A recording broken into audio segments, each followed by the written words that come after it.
కానీ నిజముగా ఈ పిల్లలకు మాత్రమే కాదు, అధికారులకు కూడాను, Not only young, అధ్యాపకులకు కూడాను, పౌరులకు కూడాను ఈ క్రమశిక్షణ అత్యవసరం.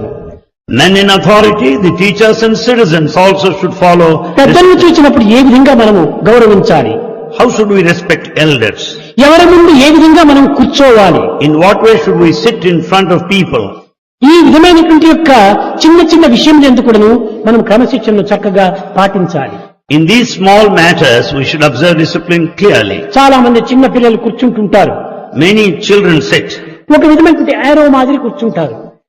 They sit in the form of an arrow. అనగా ఈ విధంగా కూర్చోకూడదు, They should not sit like that. చక్కగా కూర్చోవాలి. They should sit straight. ఎందుకంటే స్పైనల్ కాలము స్ట్రైట్ గా ఉంటున్నప్పుడు మన థాట్ డైరెక్ట్ గా బుద్ధికి పోయి చేరుతుంది.